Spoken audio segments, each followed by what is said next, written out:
Welcome to DIA Today, Democracy in America Today. I'm Matt Parks alongside David Corbin. Glad to have you with us as we explore the ideas behind today's headlines.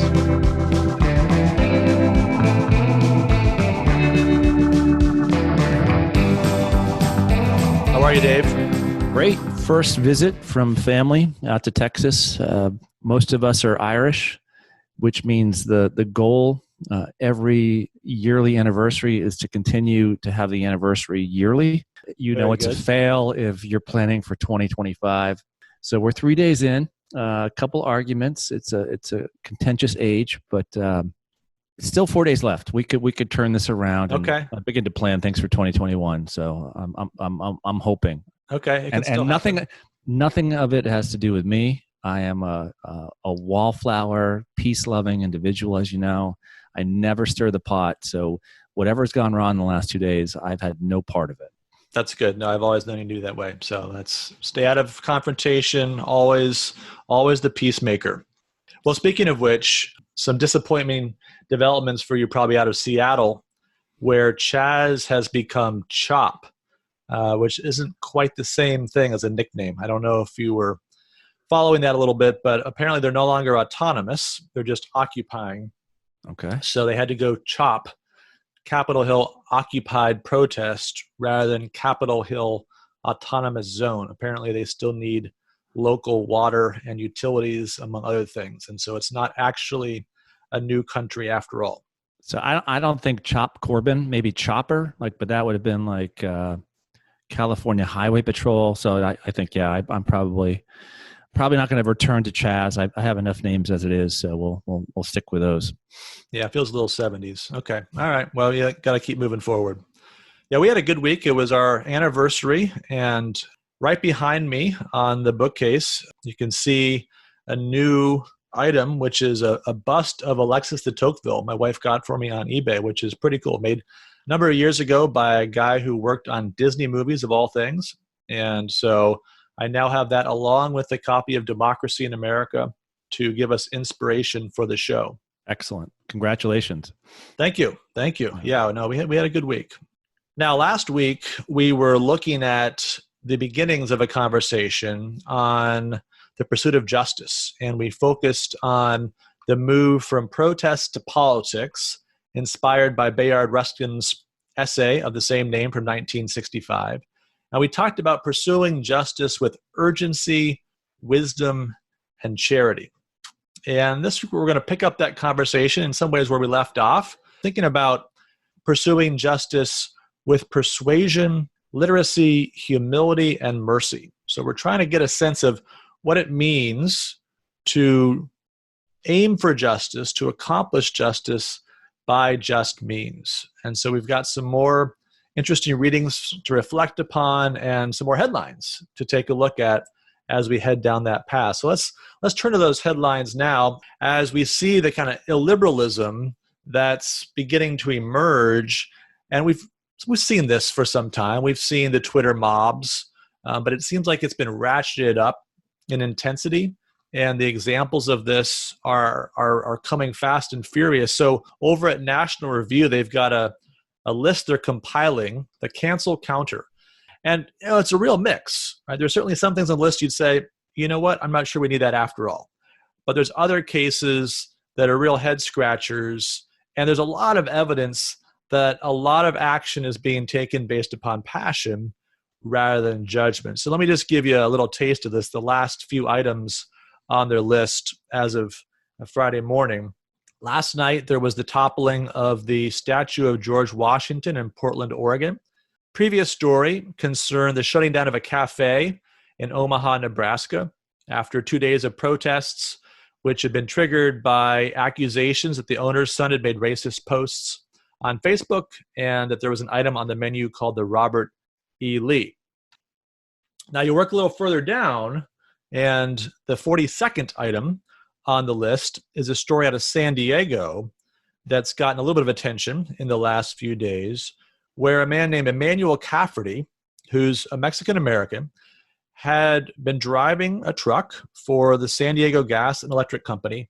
He was fired after a person who was driving and pulled up next to him thought he was making a white power symbol with his fingers, which were hanging out the window down the side.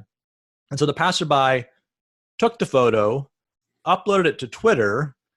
The passerby was on the way to a Black Lives Matter rally, and this was in relative proximity to that rally. And so took this to be something of a white power protest against that Black Lives Matter rally, and then broadcast it to the world.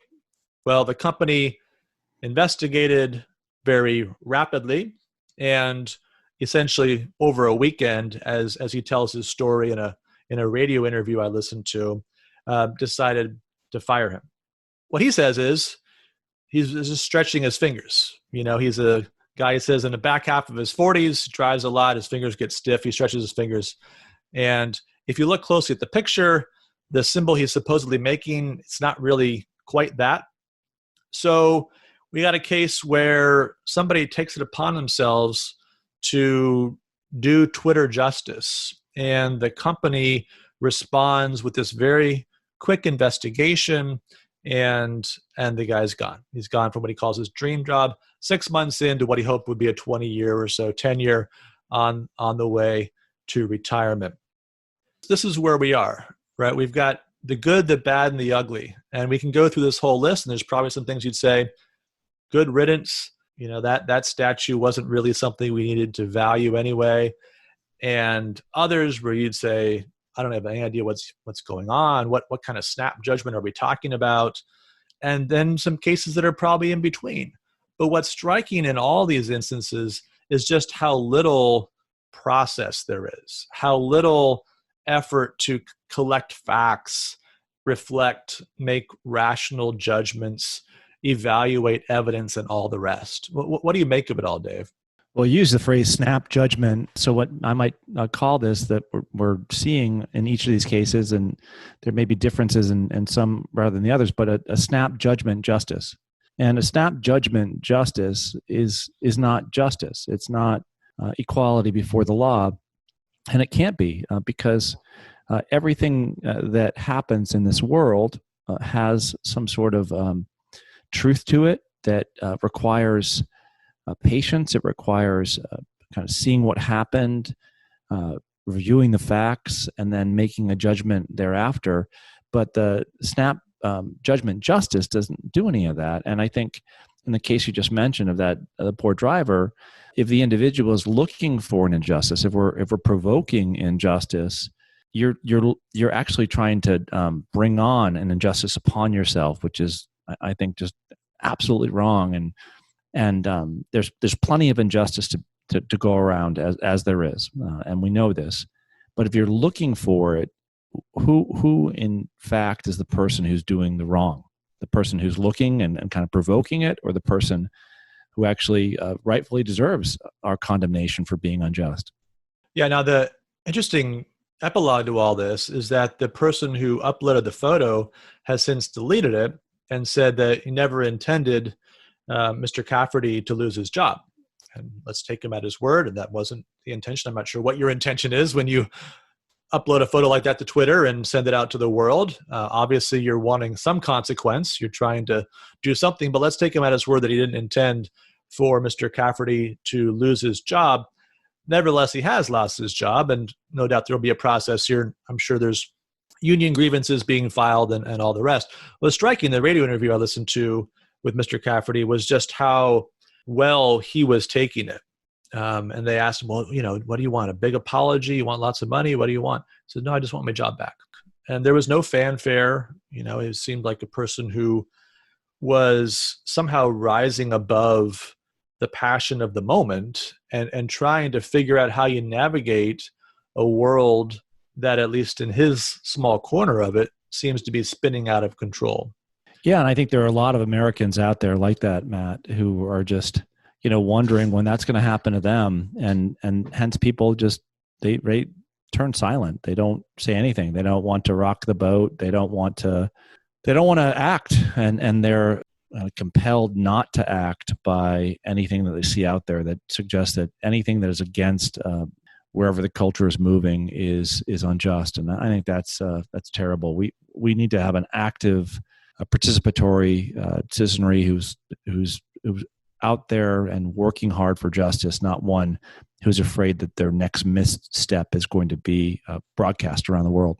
Yeah, and in this case, if we take Mr. Cafferty at his word, there's not even a misstep here. A person who's stretching his finger in a way that another person misunderstands. So who knows? We don't have the facts. We're not going to try to sort it all out, and there may be more to the story as it unfolds. But the fact that we can move from a photograph to Twitter to a process that seems very rapid to the end of a job, end of a career, all that so quickly, and with apparently so little effort to have any kind of basic understanding between the parties involved or any chance to respond in a what seems like a reasonable way.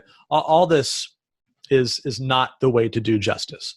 And of course, as we're at a moment where there's an urgency for justice, as we talked about last week and the week before, it's critically important that we actually advance the cause of justice. No one ultimately does well in a world of summary judgments. I was going to say that it kind of reminds me of the only time I ever watched Judge Judy is when I was, getting my oil change or something like that. And it's kind of Judge Judy justice, right? Where there's no actually Judge Judy there to arbitrate between the two parties, and whoever has the greatest means to broadcast their antagonisms against another person will get to it, broadcast it, and everyone on their side is going to listen to it quickly and condemn the other person. So everything against what we're trying to suggest here in these last two episodes. So it must mean we're doing a bad job. Yes, we'll keep working on that. A second story along these lines that really has a personal connection for us. Over the last week, there was a report that went up on NBC News that Google, initially the report was that Google had demonetized the conservative website, The Federalist, along with another website, and that they had done so because of racism on the site. And that was the initial report. Now, sort of buried in the report, and you had to kind of tease this out, was the fact that the author of the article was actually a player in all this. So the author of the article had gotten a report from this British-based Center for Countering Digital Hate, which had identified 10 American sites that they thought were responding to the Black Lives Matter movement with racism, and had put together a report on that. And she took that report to Google and said, "What do you think, Google?" And so Google did whatever Google does. And then she reported that Google had demonetized these two sites that were among the 10 on that list. Now, what's interesting is that either she misreported or Google changed its tune, because when they looked at it further, number one, there were no articles that had been deemed racist on the Federalist. It was only items that were in the comments, which are not even monitored by the Federalist. That's a third party that handles that. And they hadn't actually demonetized this site. They'd only threatened to do so if certain comments in a certain article were removed, which were subsequently removed. And so that's the end of it.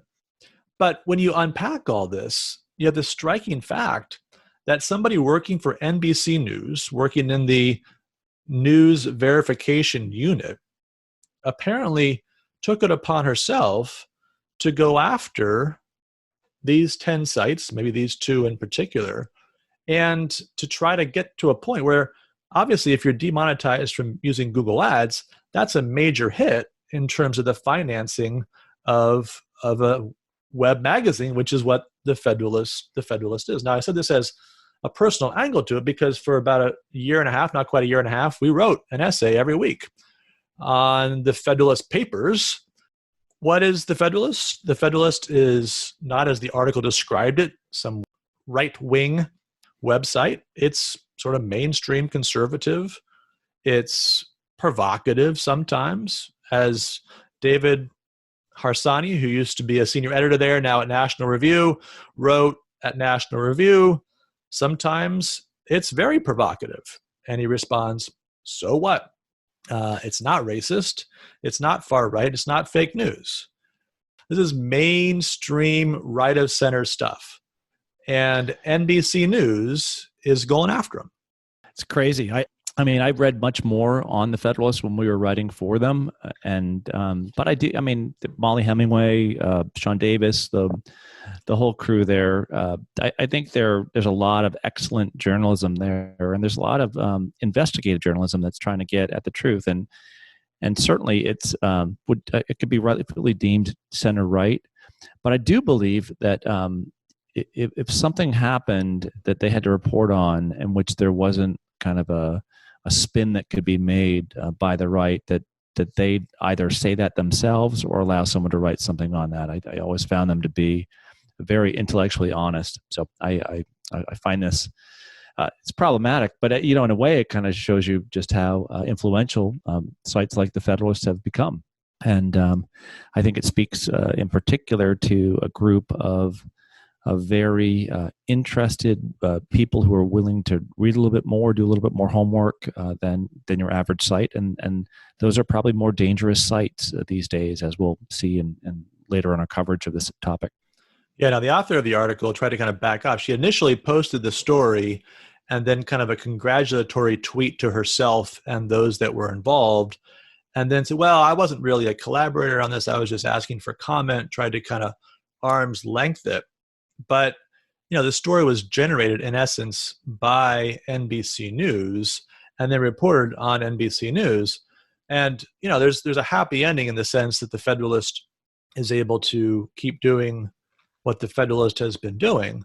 But I think there were a lot of people that thought, well, okay, this is the kind of thing that happens to people that are beyond the pale. And we all kind of know where that line is. And even people on the left have grudging respect for respectable center-right outfits. And then you have this happen. And that was also the tenor on National Review. There were several pieces written about this. And National Review says, look, why couldn't we be next? Why couldn't National Review be next? And then what's left of the conversation? Are they wanting really to drive out of the marketplace anyone who's going to be critical of them or challenge them in some significant way? That's not the kind of message we normally hear from the First Amendment advocates of the media.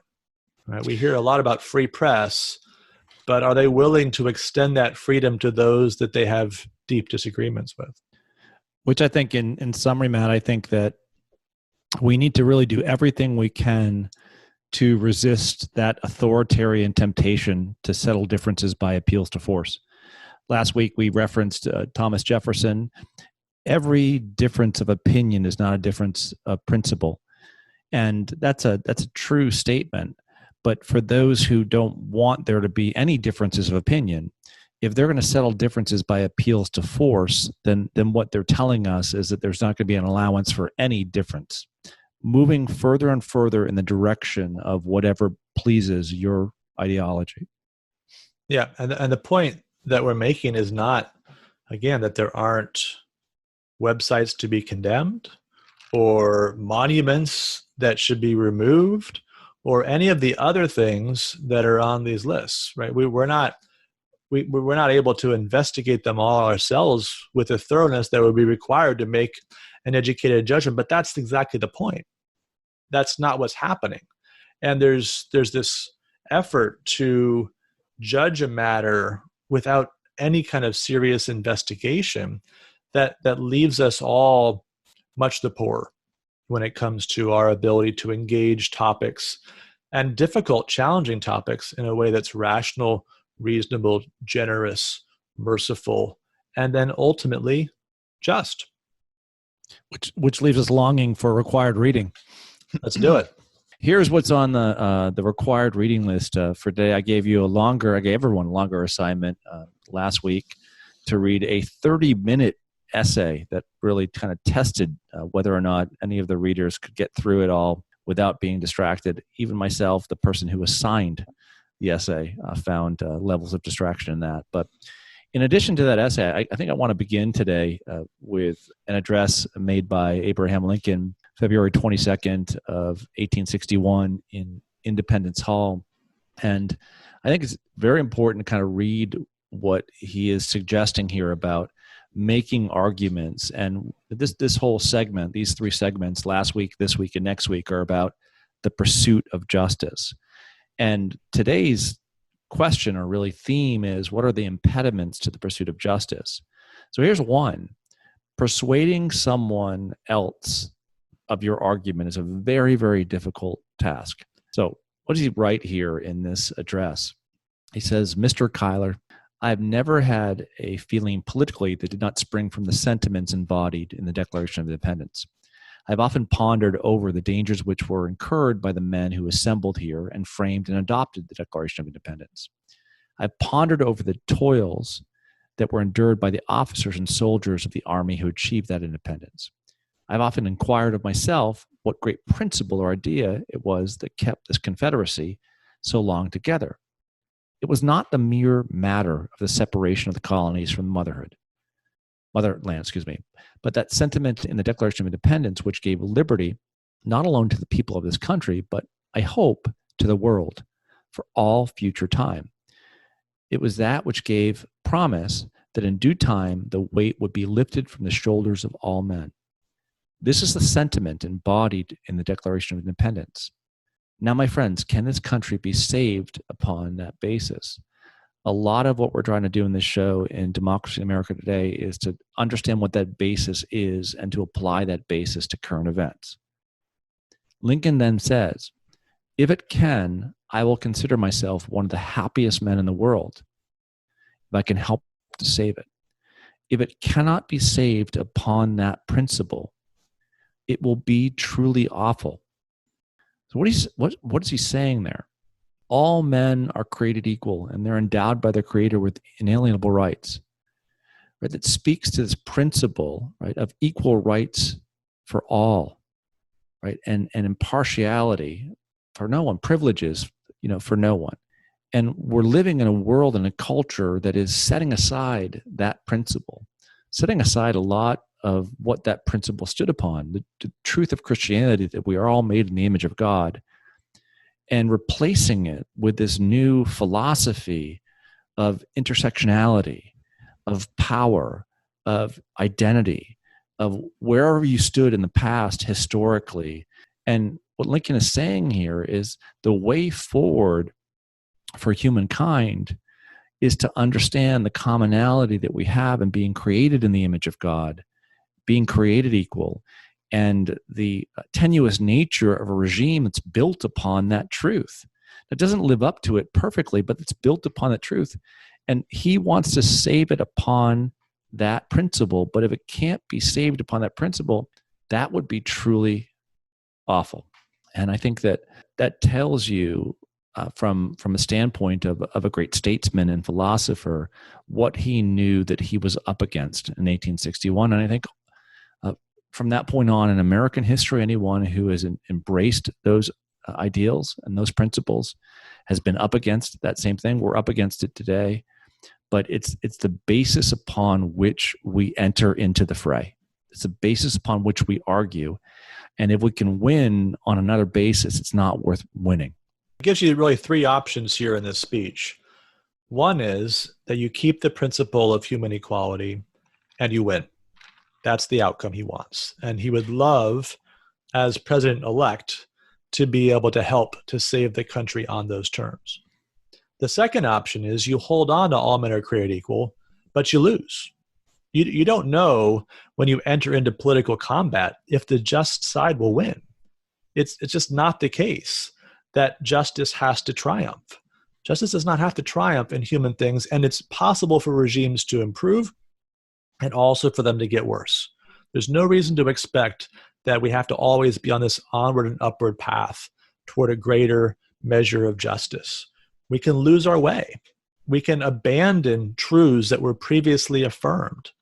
And so that would be awful. But then he says in the last line, if the country cannot be saved without giving up that principle, right? The only way to save it is to abandon human equality. He says, I was about to say I would rather be assassinated on this spot than surrender it. And obviously pregnant with irony, given the fact that he will die in essence for that principle 4 years later. But to recognize this is the nature of politics. You can't predetermine the outcome. And to stand upon the right doesn't guarantee success. But to abandon the right in order to save the regime, he says that's the worst outcome of all. To save the country, but at the expense of its moral heart. And that's the choice that he feared would have been made by others were he not in that office. Save the union, sure, but abandon human equality. Can we save a union worth saving? That's always the project for Lincoln. And to do that requires affirming, reaffirming, committing yourself, recommitting yourself to the principle of human equality. And there's something about and being in the fray that will draw you away from the principle that led you to go into the fray in the first place and to try to defend. And as you mentioned earlier, it'll persuade you not to use persuasion to get your end, but to use force. Like we've all been in the situation where we know we're right, but we say mean things, or we try to win, we try to batter rather than work toward peace. And I think that there's a lot of battering going on right now. And I think we definitely, you and I both, I think, agree on a lot of things, but we've really got to beware of that tendency to want to batter our way to victory. And the more power you have, the greater the temptation to use force rather than persuasion, because Agreed. You don't have to persuade today, even if you may regret that you didn't choose to persuade tomorrow. So the second piece that I actually signed last week because it was so long, was Adam Garfinkle's piece. I think is very much linked to persuasion. How can you persuade someone of something unless you have literacy yourself? And when you're writing, right, you assume that there's literacy in the people that you're writing to, right? That the people will know what you're referencing, and when you're making an argument, they'll know what logic is, they'll know what fallacy is. They'll have an understanding of these important reference points in history. And what Garfinkle argues at National Affairs is that a greater percentage of Americans, this is to quote Garfinkle, may be what he calls deep literate in 2019 than they were in 1819 or 19, but probably not then in 1949, before television, the internet, and the iPhone. He goes on to say, we have reached the stage at which many professors dare not assign entire books or large parts of moderately challenging ones to undergraduates because they know they won't read them.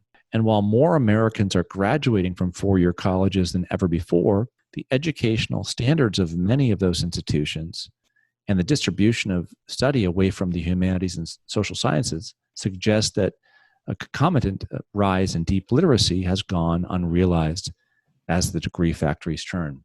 We're both college professors, Matt. I'm putting together my syllabus or syllabi for the fall term 1 and fall term 2 at Providence Christian, and I'm always reminded of something a great professor of ours, Jan Spronson, who teaches education at our school, said.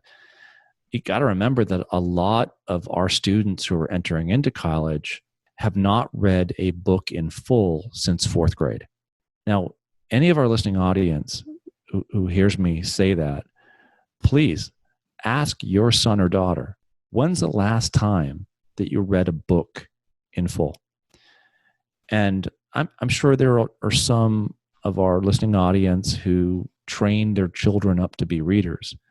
But we all know, just go to a grocery store, go out and see how many kids are on their phone, whose attention is paid to their phone, and realize that we've been kind of pulled away from reading. We've been pulled away from literacy. And what he's arguing here is that being pulled away from reading the written word disables us from entering into an exercise in which we understand differences of opinion, we understand the complexity of the world. Without even kind of using the word metaphysics, we kind of understand the ebb and flow of life, the challenges of life, how logic plays and doesn't play a part in the world that we live in. And if we don't have an attention span beyond 10, 15 seconds, we're not going to be able to tap our minds into a reality that we need to know and need to know well in order to be able to understand political arguments as to what the good is, what justice is, the truth. One of the challenges I think we find is that because we have our habits retrained by smartphones and other technologies that are ever present, we in some sense don't even know what we're missing out on. Garfinkle references an author who 10 years ago wrote a book essentially about how he was regretting how he couldn't read like he used to. And it wasn't that he'd lost some cognitive ability in the sense where I'd just gotten older and I'm not at the height of my powers anymore intellectually, but he was reflecting on how the technology that he was engaging with had actually made him worse at something that he once knew he could do well. And the challenge is, and this is where Garfinkle's article seems to be going, is that we're raising a generation who never got there in the first place, who never had that experience of deep literacy, who never could sit with a book for 2 hours and become absorbed in an imaginary world of J.R.R. Tolkien or Jane Austen and be thinking about those characters as friends, as people that you'd like to talk to, as you're in some sense interacting with them. You're cross-examining the author even. Now, is that the right judgment that you've just made about that? Well, should the plot actually go in this direction rather than that direction? There's a kind of absorption that can happen. He talks especially about fiction. When you really enter into this deep literacy and deep reading, that it does things to your mind that open up new realms of possibility and new visions of thought that you're not otherwise going to be able to encounter.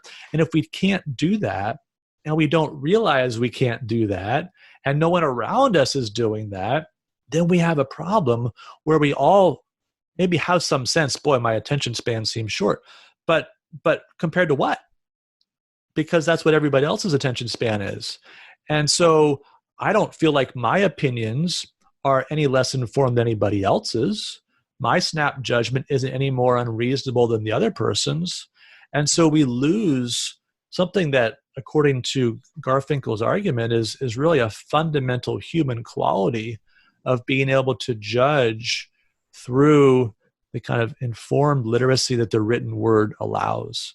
Yeah, I'll never forget the fall of 1989 and sitting in a class taught by John Kaiser at the University of New Hampshire where we read Plato's Republic. And I loved learning at a young age because I loved math, but I really didn't like reading that much. I liked reading the Boston Globe sports page and Dan Shaughnessy and keeping up on New England sports teams. But when I got into high school, it was rote. I just didn't have any. I didn't have any deep literacy, but I remember the first time that Dr. Kaiser introduced me to the idea that these questions that Plato is putting forth in the person of Socrates and Glaucon about what the best life is, these are questions that pertain to you. You have an opportunity as a 17 or 18-year-old to enter into this conversation.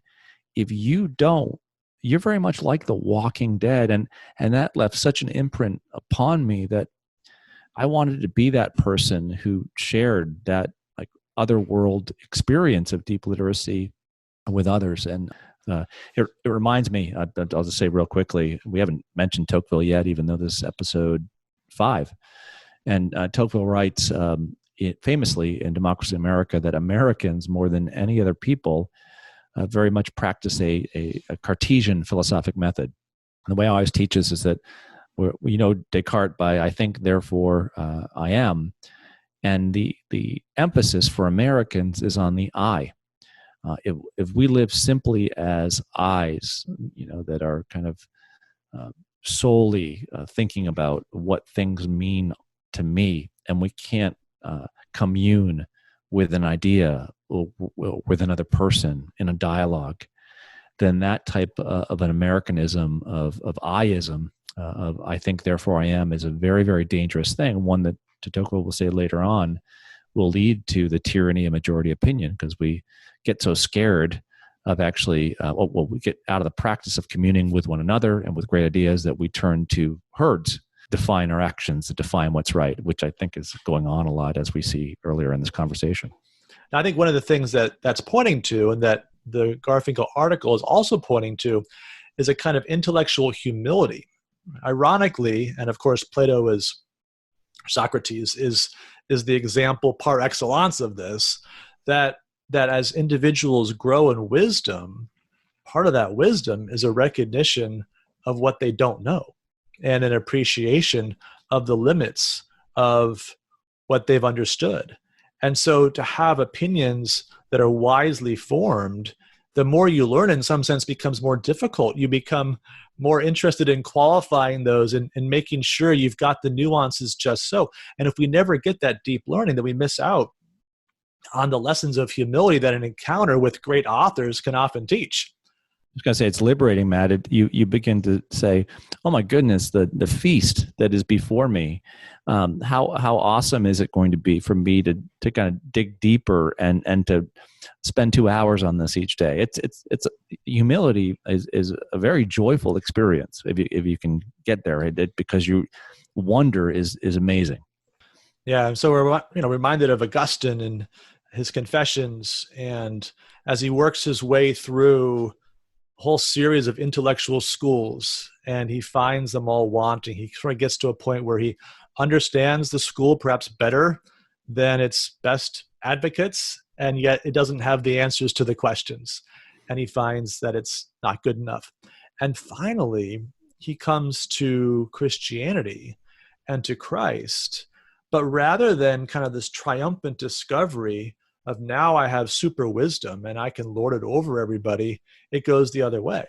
He's brought to his knees and brought to a point of confession that it's God who has opened his eyes.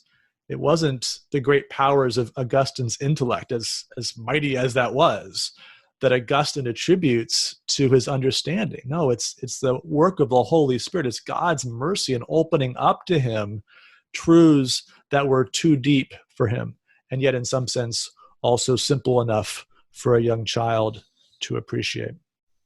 Yeah, you see both in his Confessions and the City of God, you see that humility in the former work, but then you see this literacy about matters philosophical and matters historical.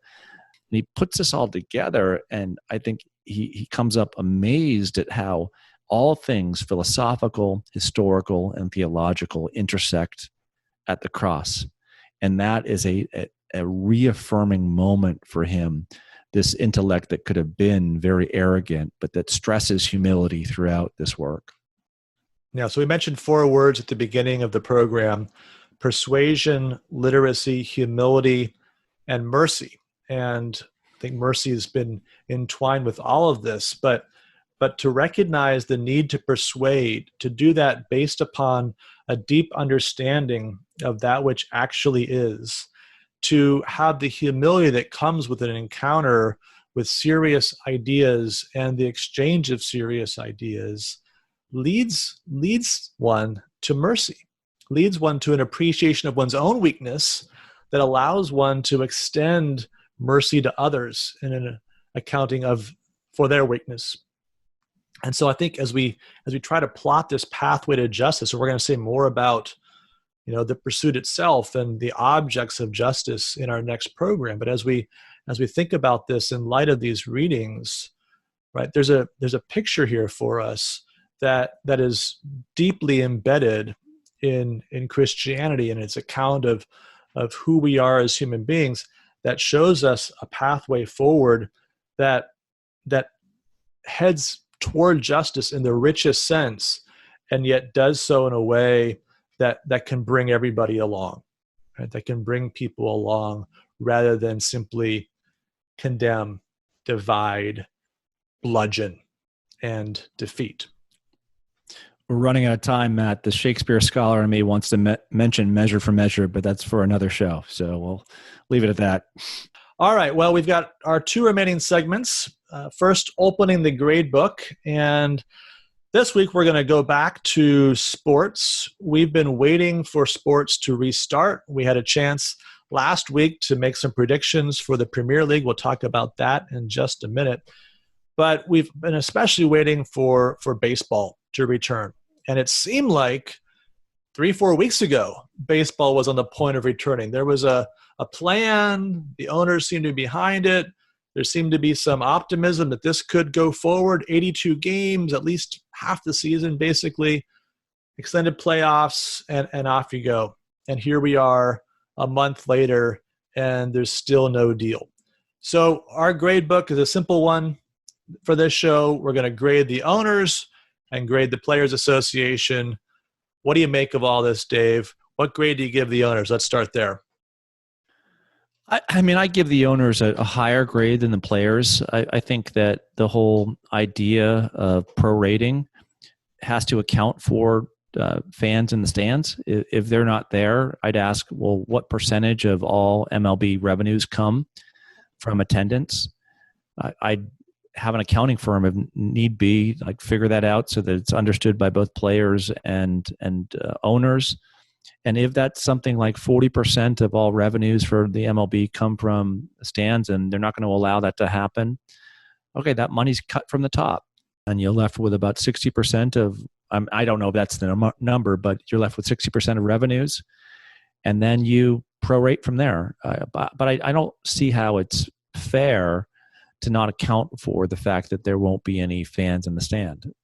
So that to me, I give them maybe a C. I don't know why they haven't been able to make that argument better. Perhaps they've tried to make it behind the scenes, but I think their argument right now is better than the players' one, as long as that's clear.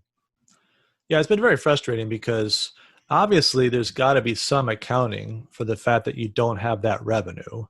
Now, it seems like the owners have been, well, have they been negotiating in good faith on this? They've sort of been calling the players' bluff over and over again, and there hasn't really been a lot of an effort, it seems like, at a meeting of the minds. So the owners make an offer that is dead on arrival for the players respond with a dead on arrival offer for the owners.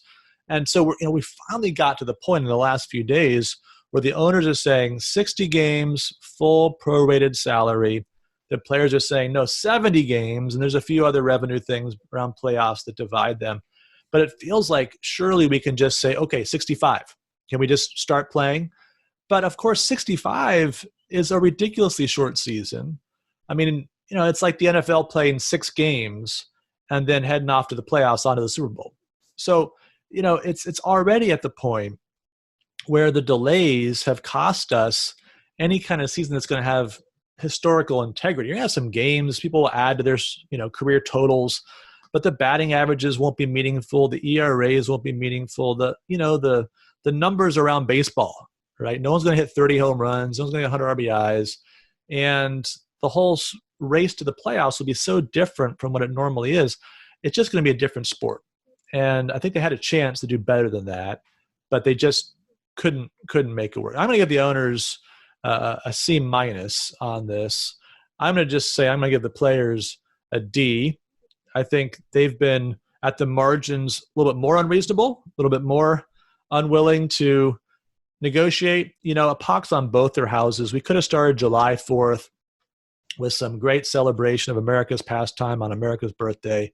And now we're talking about late July, quick race to the finish, get the postseason done, and start talking about next year.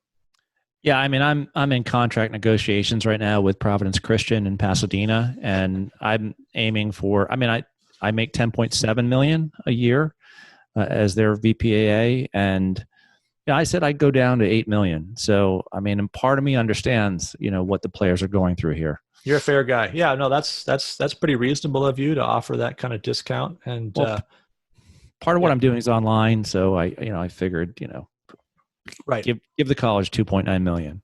That's good to know those numbers. That'll give me a starting point for my next round of negotiations at Kings. Good. All right, so we're going to wrap it up with our crystal ball segment. And here's how it works. We make a prediction for the week to come, and whoever is closer or gets the prediction right gets to set the terms for the next week's prediction. I've been on a good roll coming into this week, but Dave, you got me this time. You know the Premier League better than I do. It was closely contested. It really came down to the score of the Aston Villa-Sheffield United match. You said 1-1. I said 2-2. It was 0-0. So at the margins, you're a little better. We were both pretty close on Manchester City, Arsenal. Thankfully, Arsenal lost 3-0 as it turned out. I said 3-1. You said 2-0. So we were both pretty good. Let's face it. We're both pretty good at this. But you win. And so what have you got for us this week? On my way back to California from Texas, I'm definitely stopping in Vegas. And I think from now on, Premier League bets will be like front and center in my mind. I'll make a lot of money off of this. The 7 minutes I did in research on this reaped me more rewards than any fantasy football research I've ever done. So you got to make up for that $2.9 million you're giving over to Providence. Of course, I've got to figure out a way. But so I finally get to make a predict or have us predict something. And here's what I want to do. I've kind of noticed we're on Podbean, and we notice who our listeners are. We're not in the tens of thousands yet, but we're only on week 4. We're just starting. I mean, we're still in the double digits, but I noticed to the credit of my California base and my Texas base, that California and Texas have been creeping up on your base of New York, New Jersey, and Pennsylvania. Like when we started out, we had 7 listeners. No, I'm kidding. We had a lot more listeners from your area than mine, and then it's just turning around. And so here's my thing. Will there be more new and total listeners from California and Texas for this episode than Pennsylvania, New York, New Jersey, and I'll throw in Connecticut and Rhode Island for you. Rhode Island too. Wow. Okay. Rhode Island for you. So if your listeners know people in Rhode Island and Connecticut, yeah, we're huge in Providence. Yeah, exactly. Because they mistake us for that. But it's California, Texas versus PA, New York, New Jersey, Connecticut, Rhode Island for amount of listeners this week. What do you say? What do you predict? Okay, I'll take my home. Yeah, no, I'm not afraid. I realize I'm giving you probably 20 million people there. I mean, California plus Texas, that's a big slice of the American demographic pie. And, New York, Pennsylvania, New Jersey, all respectable in size. But I think I'm still spotting you 20 million people, but that's okay. That's okay. I think we can do it. I'm confident that the Northeast appreciates a good podcast when they hear it, and is willing to maybe step up their game even a bit in the week to come to put me over the top.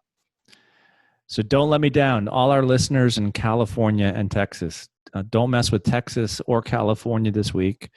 Share the podcast with friends, and hopefully we'll be victorious. It may be the only alliance that Texas and California make in some time. So I need you.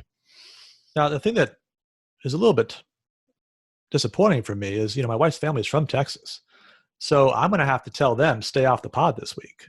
Rachel, don't let Matt do that. No, we're going to have to, we were going to try to, it's a big family. So we're going to try to blast it out to them, but we'll have to wait a week on that because I certainly don't want to lose this crystal ball challenge because my wife's family ended up listening in too many numbers. All right, well, that's going to wrap it up for this week. You can check in next week to find out just who is able to pump up the numbers the most. Don't forget, you can always follow us, listen to us. You can subscribe and review on Apple Podcasts, on Google Play, on Spotify, and on Stitcher. That's all we've got for this week. We look forward to being back with you next week as we wrap up our discussion of the pursuit of justice.